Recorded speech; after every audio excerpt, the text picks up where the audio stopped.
दर्शकगण, हम तमाम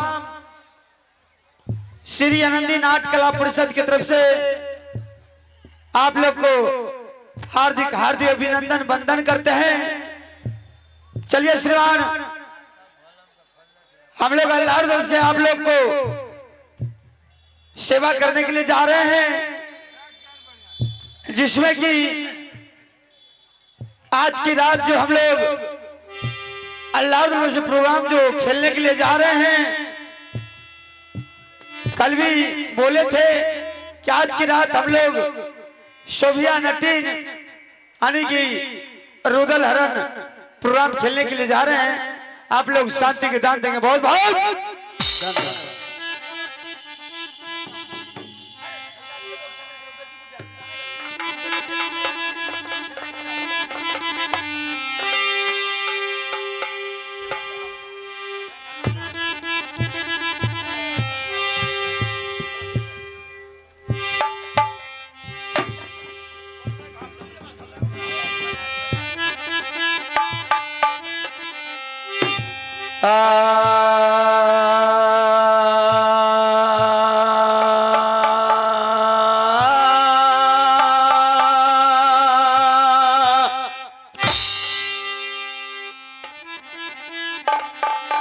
सदा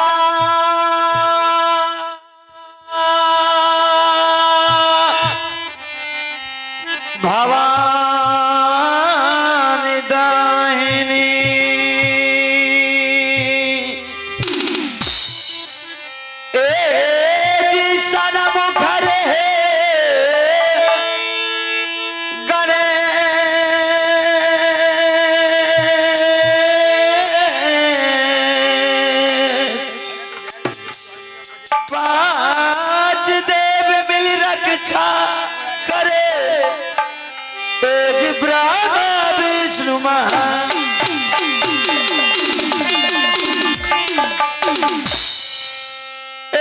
नाटक करू बखान जन सुमरा सरो सती मैया के बलियास तुम्हारी है मैया, जी पार लगा दे मैया।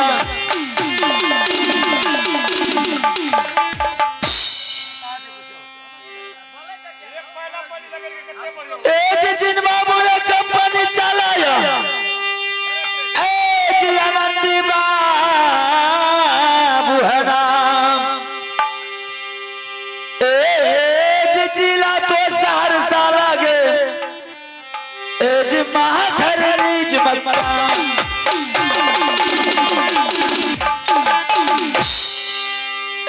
बख्तियारपुर प्रखंड के आदिवासी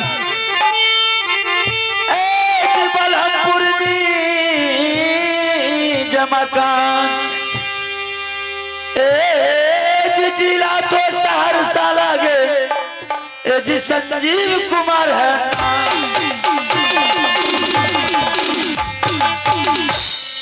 अरे पहले सुमरा गौरी गणेश को राम हो सुमरा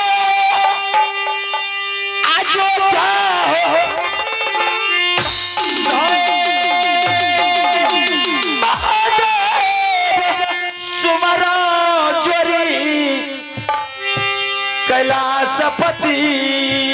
को कृष्ण हो सुमरा श्री दोर्या खारे पवन वीर हनुमान का सुमरा लिए बजा राधा जी के नाम हो रहा हो सुमरी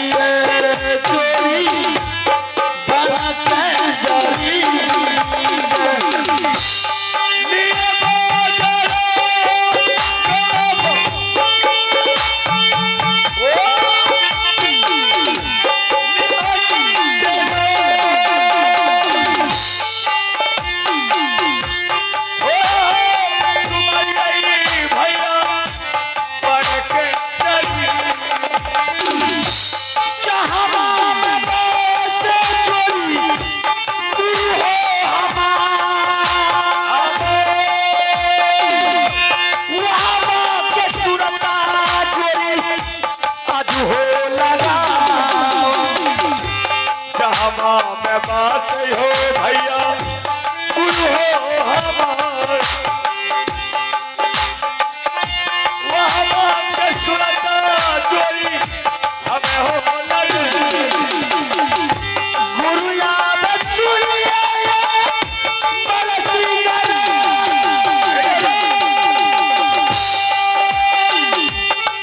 छोटे मोटे सवा गुरु दलिया हो लगा सवा के लदिया गुरु लदिया समा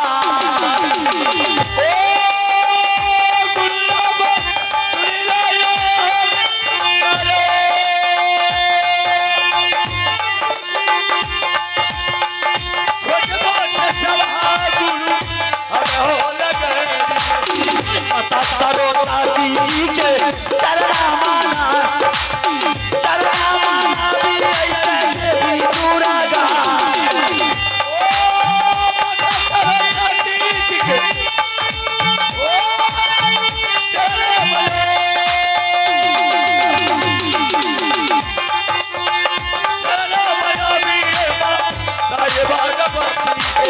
फूल में एक छरिया दबता कंडके बाजार जुग जुग नामा दबता अब दुनिया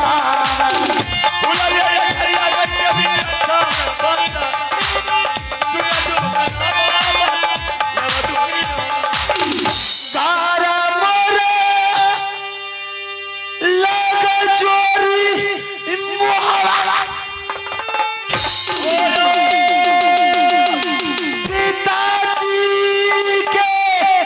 नाम लाग राजा जा सरसी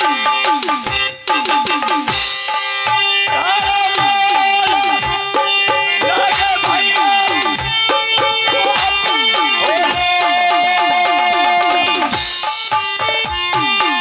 पिताजी के नाम राजा सरसी माता जी के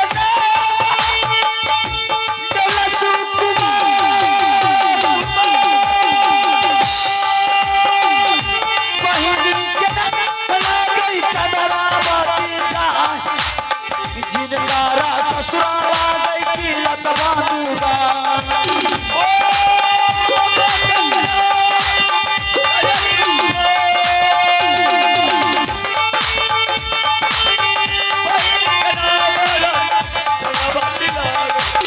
फटाका भयारी आ गई रुदला बुआर सगवा के साथी आ गई जय बाबा नाजी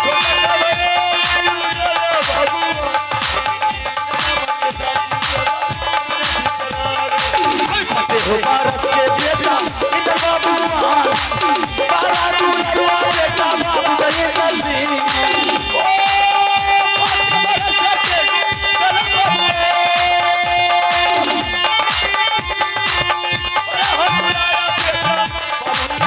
चाची के नाम सही ये दत्त हलाल मामा के नाम लगे माही सारादार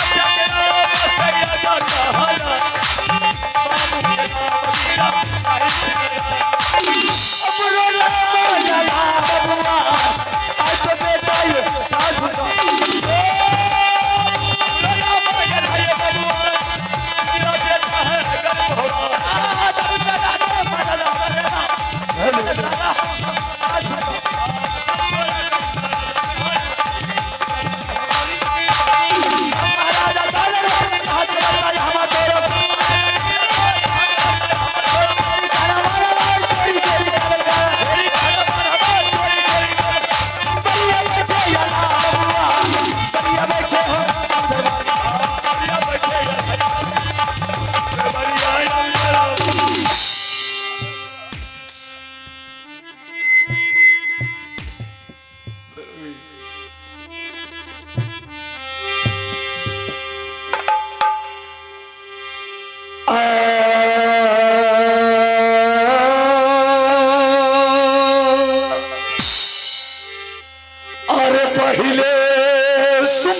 पति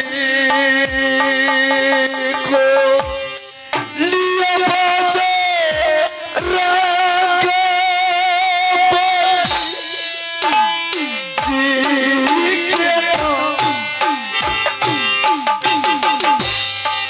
थोड़ा हो सुमारिए भैया बना के जारी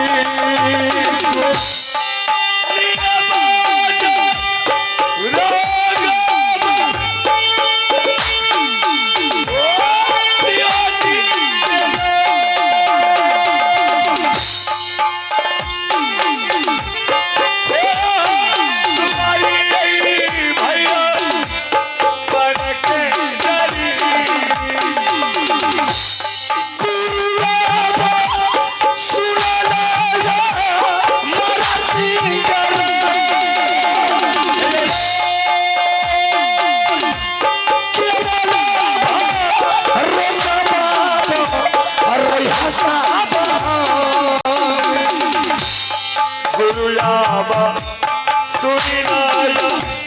परसीनाया केवल भरोसा हैया तो करो मत सरो सब चीज शरण मनो शरण नबी अइमा आहे दुर्गा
चोरी चोरी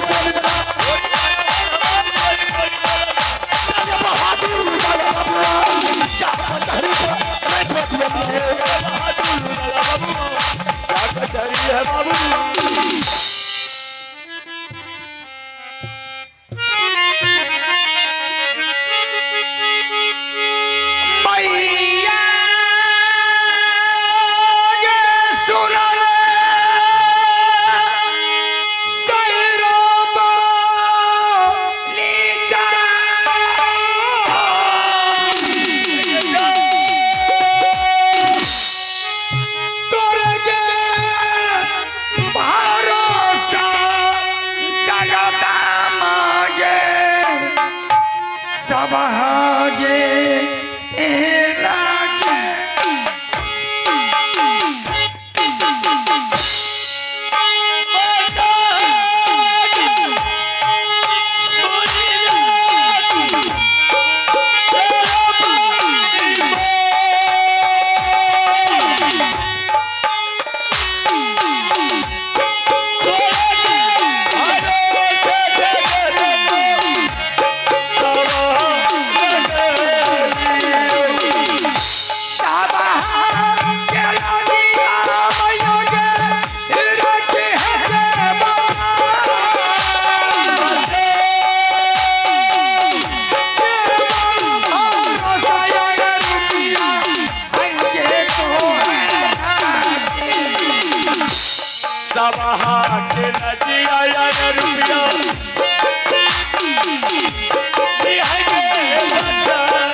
लागे ये नहीं ना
ससुरार लागे दीदी साहब मोहबी की लायरा ससुर जी के नाम लागे राजा जा सरसी ससुरार बसी दीदी सब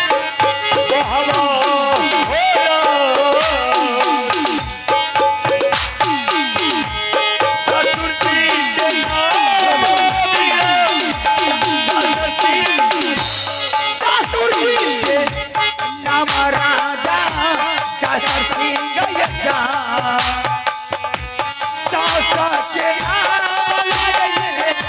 रानी के बनाने ससुर जी के आवाजा समाहरा सासा के नाम जवला देवरा के नाम बाबू रूदल सिंह गोतनी के नाम लागे रानी खोला बहाने जवला के नाम लागे रुदल बाबू गोतनो के नाम फुलवा बालका ये ताके नाम इंदल ये कुमार सोटा दुलरवा ये बेटा इंद्र जी चला गया बालका दुलरवा बेटा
ये जो व्यास के माइक बदल दियो ना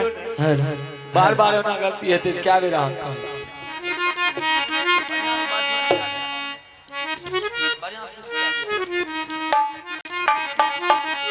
हेलो हेलो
चरण मनई हमें माता बहिना बाबू जब भैया सबके चरण मनावी कितना सारा गुरु ये वसत के चरण मनाई चरण मनई हमें गुरु वसत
नटवर किला है।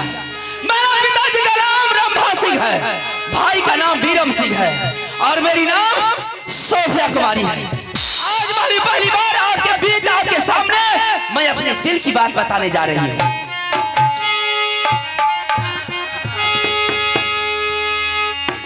हे यौ हमारा से छोटी छोटी हे यौ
सारी वातावरण में आप लोगों के सामने मैं बता रही हूँ। जब बेटी जवान हो जाती है तो भाई और पिता और माँ को ये पता लगना चाहिए कि मेरी बेटी जवान हो गई, उसके शादी कर देना चाहिए। लेकिन मेरे पिताजी को थोड़ा सा भी नहीं है गम है कि बेटी शादी हो बनने वाली हो गई है, इनका स्वयंवर जल्द से जल्द रचा। लेकिन करूं तो करूं क्या? मेरे नजर में, मेरे दिल के सामने में जो लड़का छाप छोड़ करके बैठा है, उनके अलावा कोई मुझे नहीं देता। वो मोहबीगढ़ का राजा बाबू रुदल सिंह है। वो सार का सार और बस्ती के बस्ती दुश्मन ने सुना कर दिया है। उनके नाम से अगर आकाश में पक्षी बेचारी उड़ती है तो डस्ट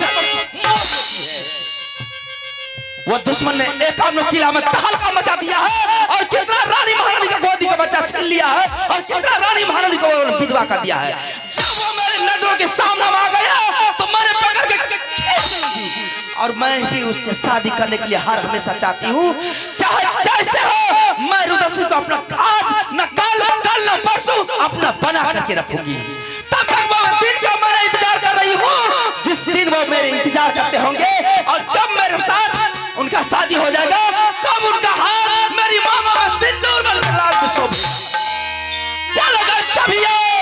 महले चली जाए।